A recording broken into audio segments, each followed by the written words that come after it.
Good afternoon, lovely people. How are you all today? I hope you're well. I hope you're all in absolutely fine and glorious fettle. Oh dear, I'm a bit late getting to the garden today. Just checked my clock. 1:30. Busy morning. I've dashed down here, so once again I'm sweaty Betty. It's not as bright and hot as it was the last time I was here, but it's definitely feeling a bit muggy out there. Excuse me while I have a slurp. So, that last video when I was pricking for England and then all that watering, I ran out of time, I ran out of energy. It was so hot that day. And I didn't want to give myself a sort of heat headache, so I came home. But today, I'll be honest with you, today is the first day where, looking at where the garden's at, looking at what I need to do, I suddenly feel a little bit behind, a little bit, have I feel like I've messed up my timings this year somehow.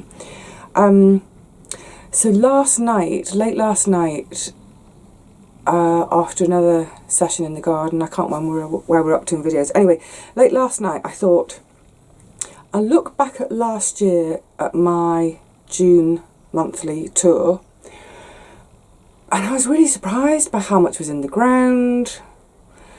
So tomatoes, squash, all sorts of things, and I was thinking, I haven't even got them from the house down to the garden yet to harden. So yeah, I'm sure many of you have these feelings every now and again where you think, am I really behind? The bottom line is, you know, things do vary from year to year because of the weather, apart from anything else.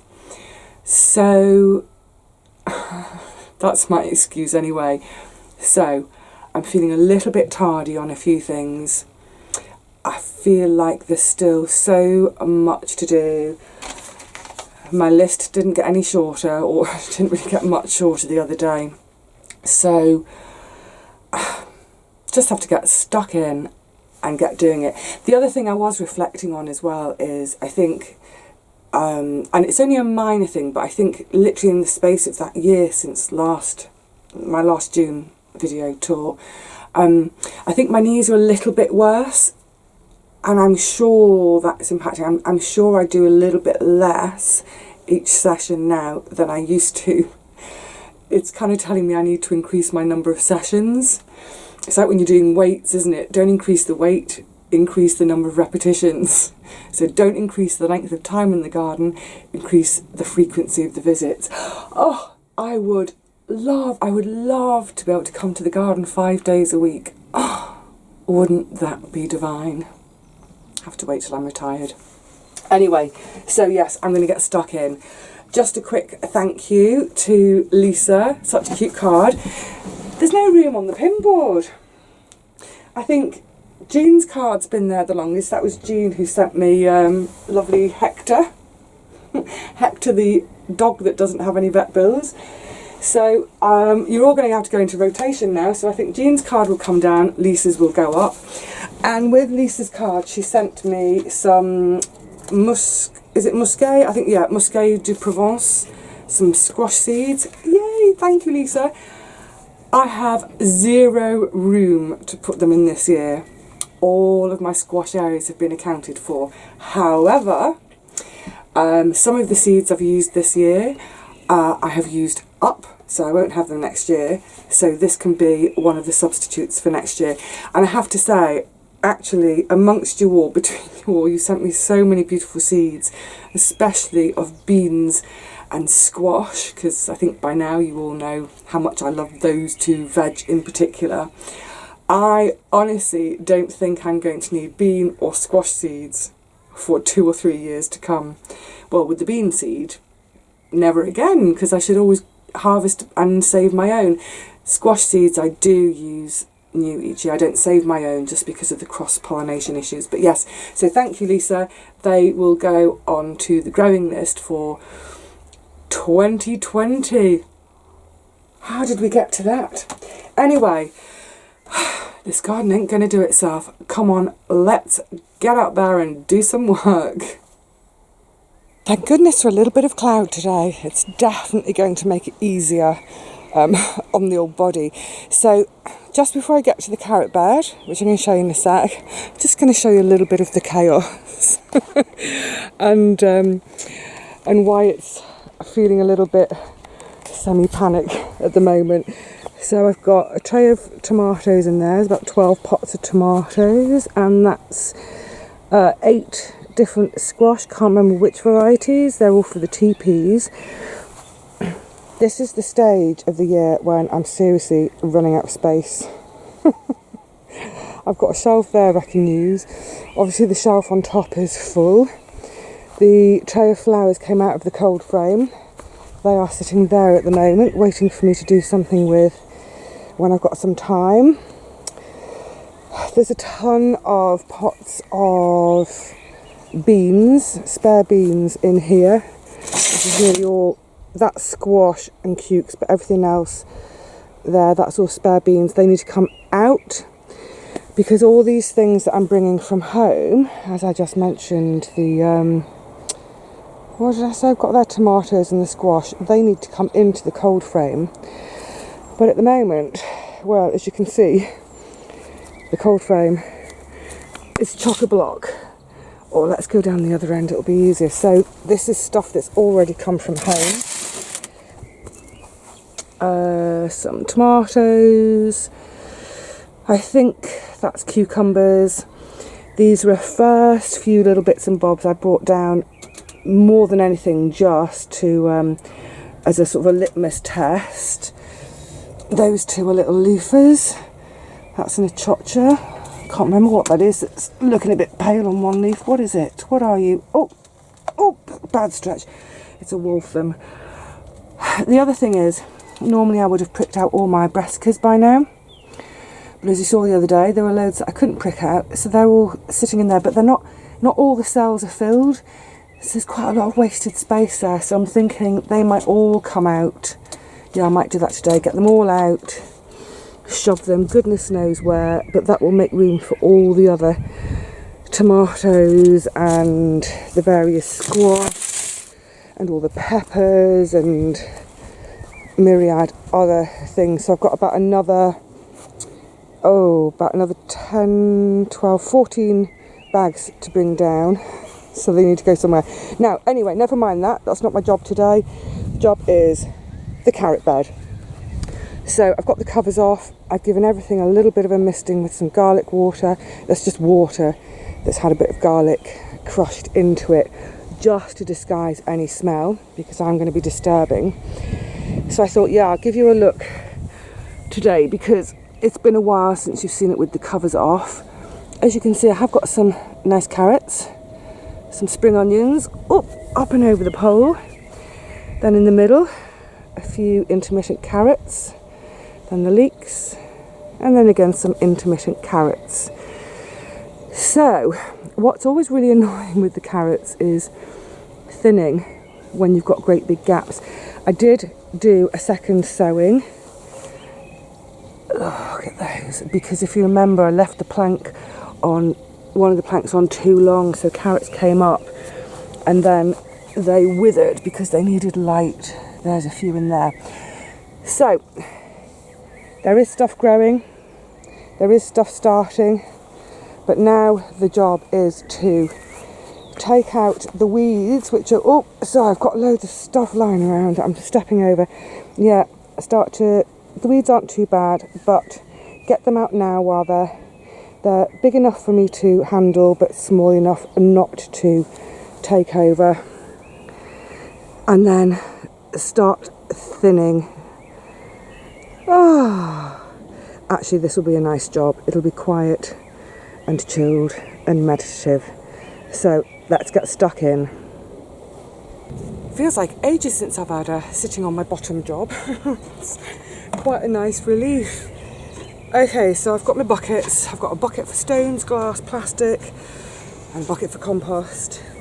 So, the problem with the weeds, obviously, is they get to a stage where they crowd out the plant doesn't stand a chance.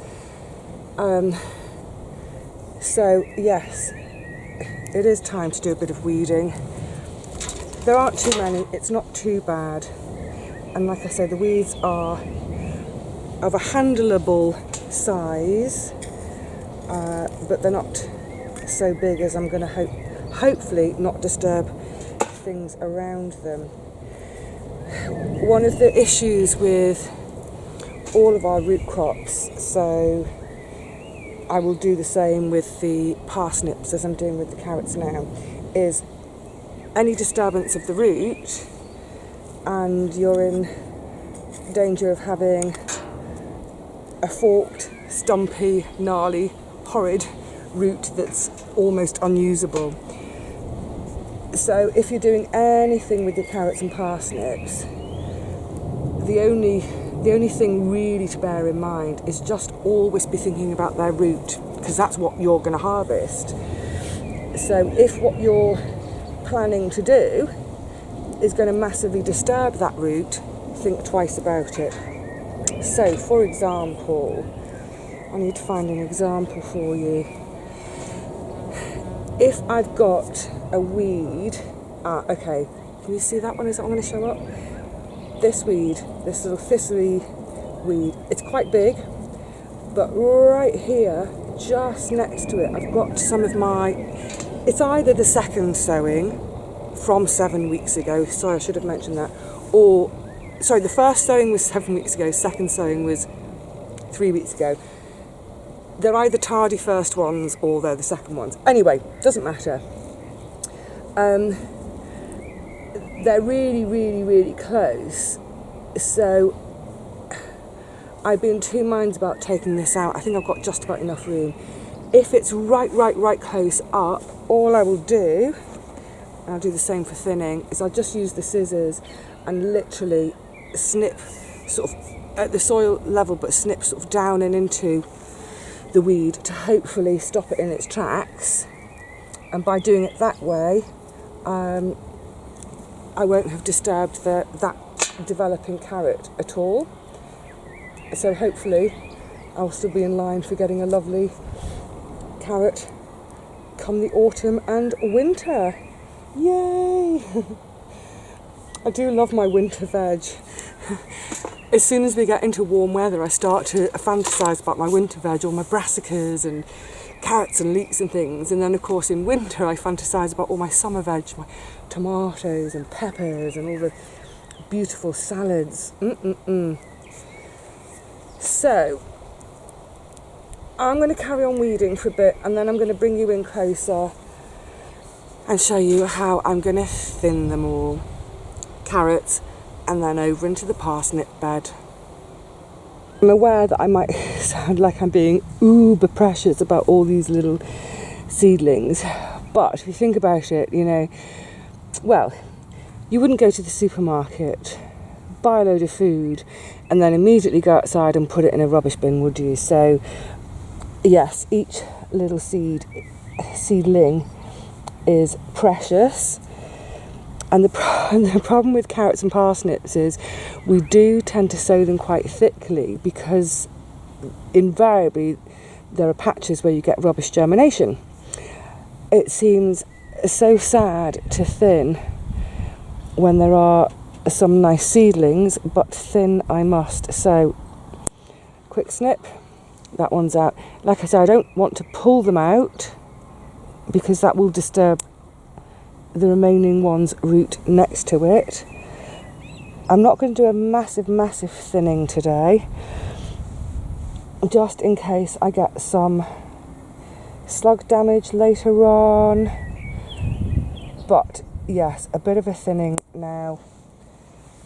Wait a few days, come back and do a bit more, see what's growing, see what's surviving,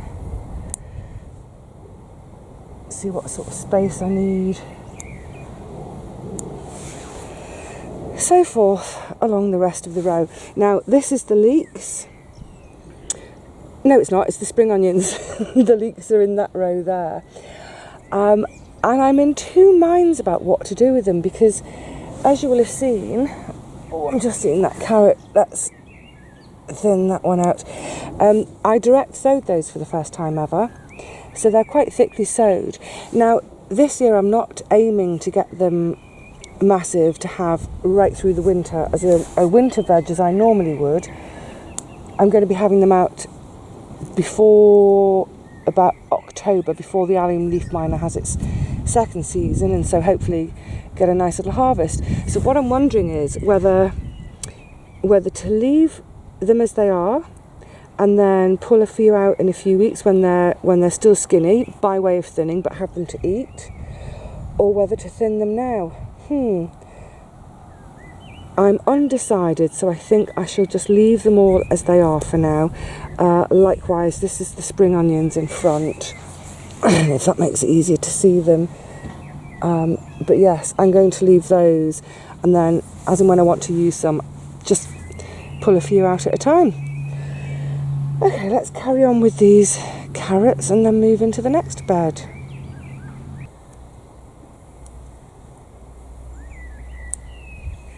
Poppy,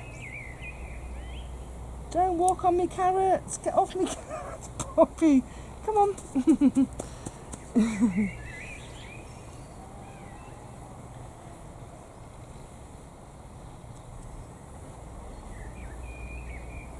I love you very much, Poppy, but my carrots don't.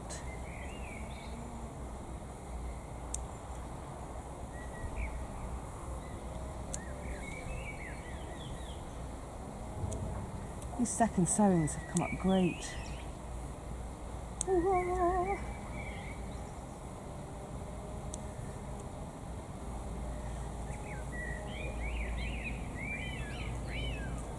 Of course it means I don't have a clue which variety is in which.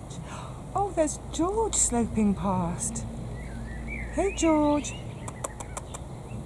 Oh no, he's scared. Yeah. I can't remember what I sowed in here as my second ones.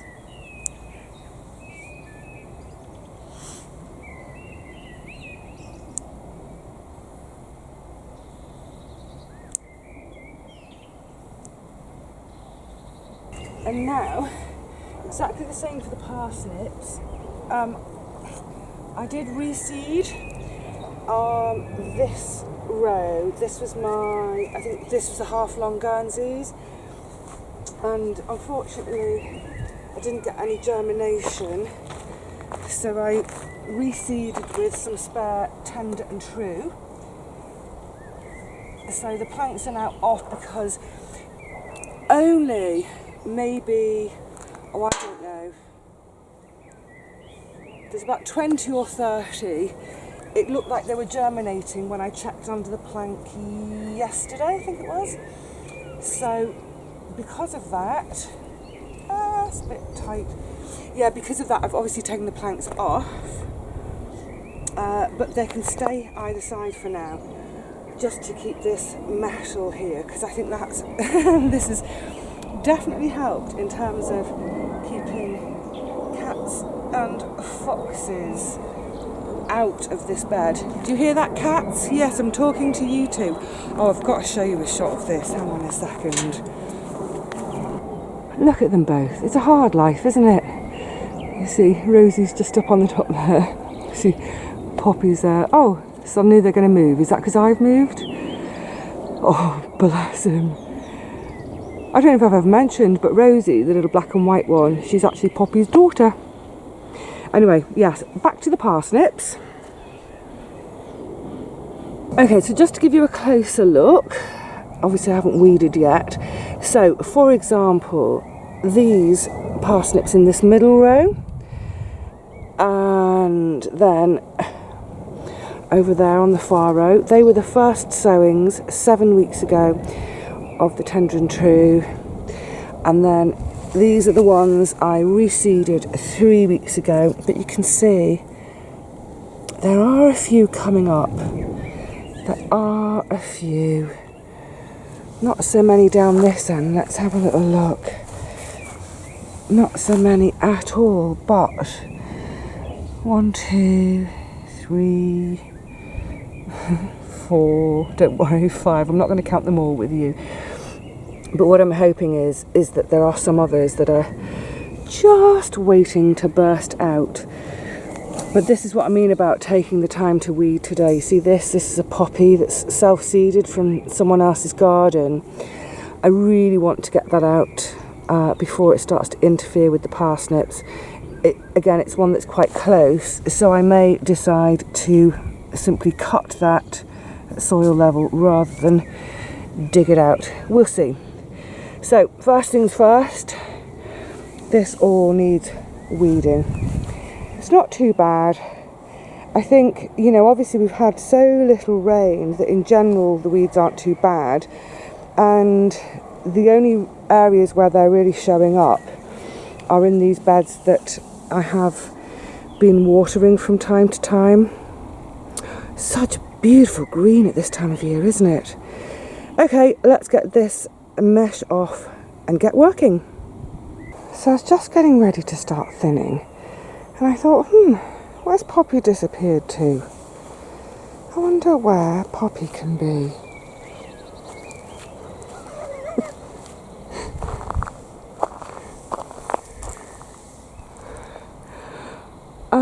Poppy, how did you get in there, little miss? Are you keeping my chickpeas warm? Come on, you. I would rather you didn't muck around with the chickpeas. Poppy, out. Come on. Out you come. Good girl. Oh, you silly Billy. You silly girly. Off you go. Find another bed to wreck. She's looking for her purple sprouting broccoli to hide under. That was one of her favourite patches. There you go, nice spot of shade under the rose bush. Ah, perfect. Look, she's like a lion on the savannah. Gorgeous. Right, as you were, everyone. Oh, sorry, that was super quick. Oh yeah, by the way, look at the rose bush starting to put out blossoms. Isn't that gorgeous? Oh, it's one of the happy sights in the garden. I do enjoy it. But enough of that, back to the parsnips. Right then, hopefully a little bit of sensible cat-free gardening.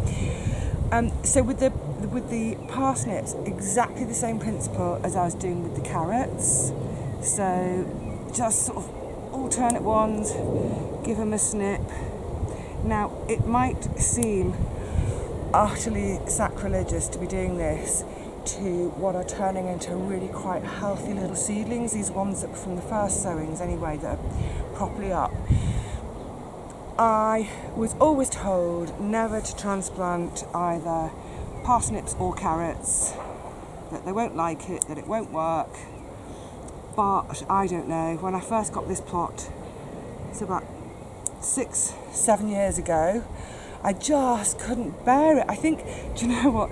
I think all of us hate thinning, don't we? I think we all hate throwing any little seedling away because we put some time and effort and love into it.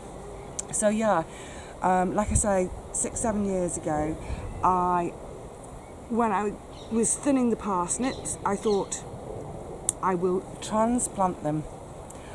I'm going to ignore what everyone's telling me. I'm going to transplant them. So, and it was very distinct. I knew exactly which was which. So I had 2 rows which had been sowed and a row which had been transplanted. When I came to dig up the transplanted ones, they were absolutely useless. They were stubby, sort of stubby, gnarly, sort of bits of forking everywhere. Really not very much sort of plant to them at all, or not much root to them at all. Nigh on impossible to clean, to scrub, to prepare. It really, really didn't work. So, like I say, because of that, I now thin them with the old scissors, and obviously last year was an absolutely rubbish year to compare with because the germination was so rubbish. But going back sort of 3, 4, 5 years or so, ever since I've been sowing parsnips like this and thinning them like this, I've had some really beautiful harvests. I'm never interested in having the biggest vegetable on the whole site. You know, I'm not in competition for size or whatever. I just want some really good, decent veg, reliable veg, and that's what I've had over the years doing it this way. So, fingers crossed for this winter, especially after last year's disaster. Oh my goodness me. Right, I don't need to thin these little emerging seedlings at all yet. Oh, I will thin just that one. And those two. Carry on doing this, and then see what's next on the list. At least this is a nice chilled sit-down job with the cats.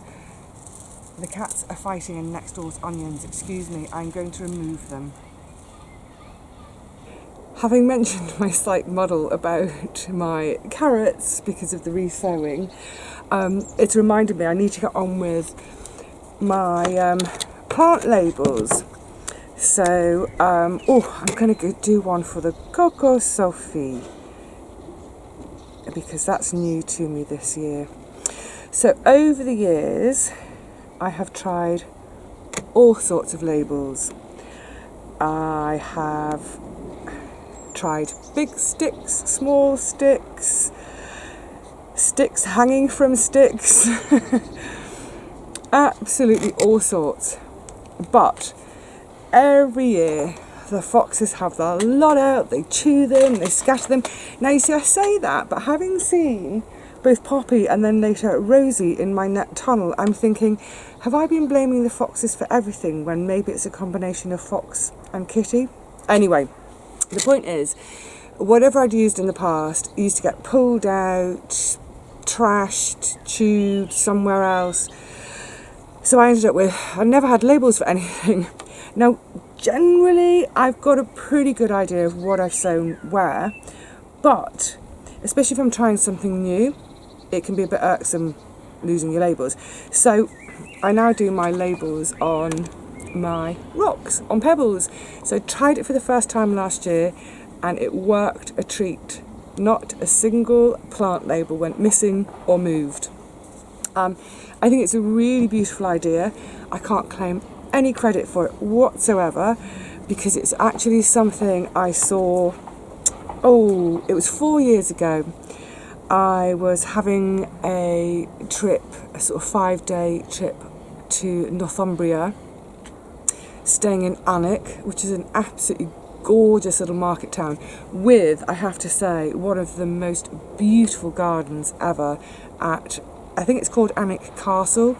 It's not really a castle, it's more like a stately home, but really, really beautiful, fun, quirky gardens up in Alnwick. So whilst I was staying in Alnwick, out and about on buses, exploring, I had the most beautiful day on Holy Island.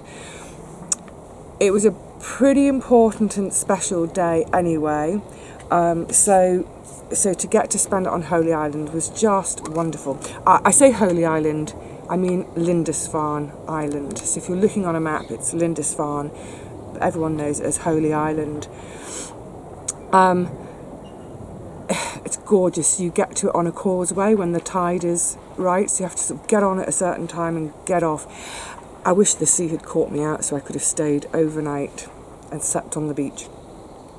But on Holy Island, there's a small walled garden set up on the sort of on a bit of a hill, and it's a Gertrude Jekyll garden. I'm sure there are lots of you who are very familiar with Gertrude Jekyll.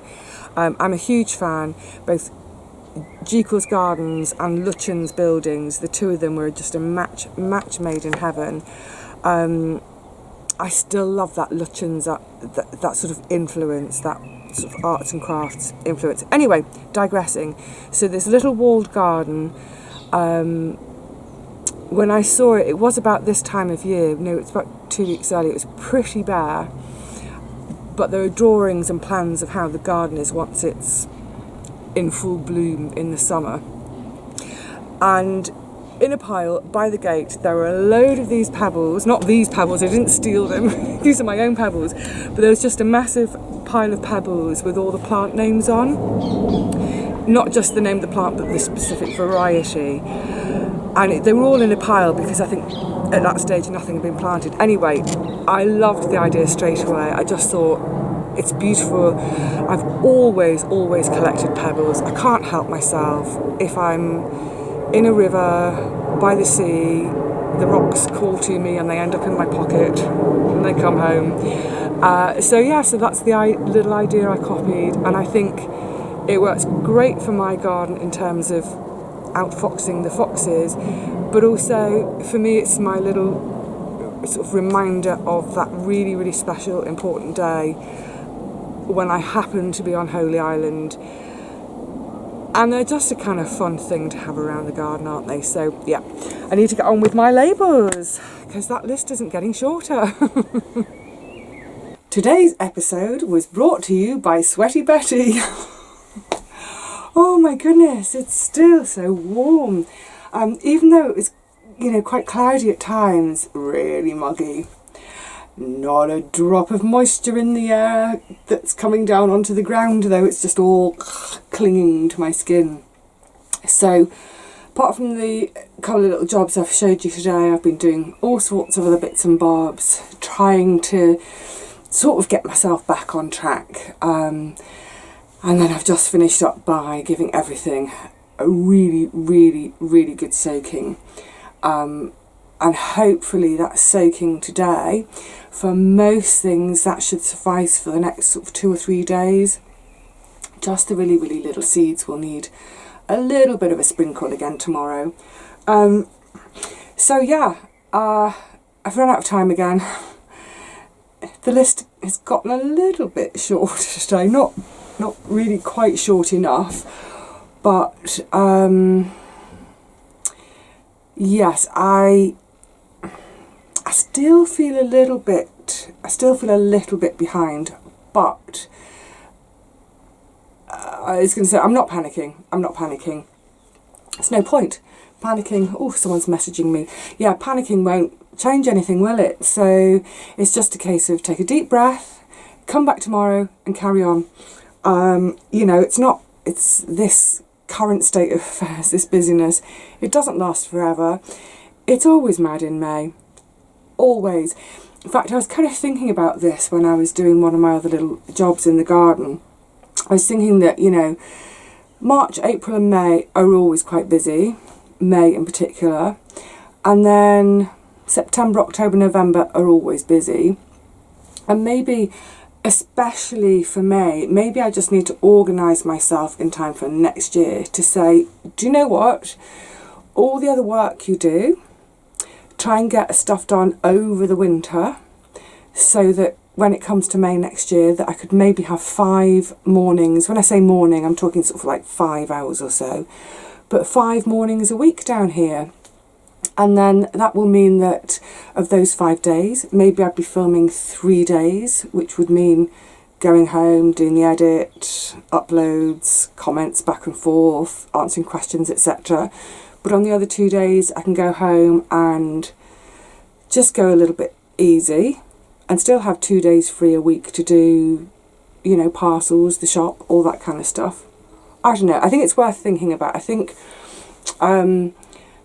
because certainly right now, I feel like I could probably do with being in the garden every day for at least 4 hours, rather than having 2 10-hour days, which I just can't manage anymore. So yeah, I'll have a think about that and catch up with me next year and we'll see how it's going. But anyway, back to this year. Yeah, I'm done for the day. I'm going to try and get back tomorrow, and I'm going to try actually for the next 3 or 4 days to see if I can get here every day just to feel like I'm back on track. Do sort of half days, so the other half of the day I can do my other jobs.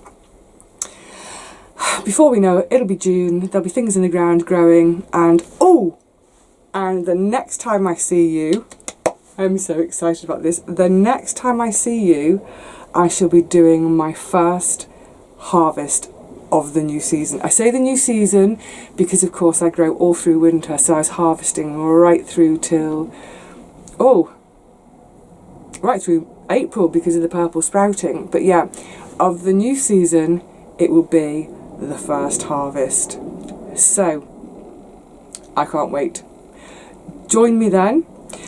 But in the meantime, keep plugging away at your gardens. Soon we'll be done with the mad month of May and we'll be eating our beautiful, beautiful produce. So, for now, it's cheerio.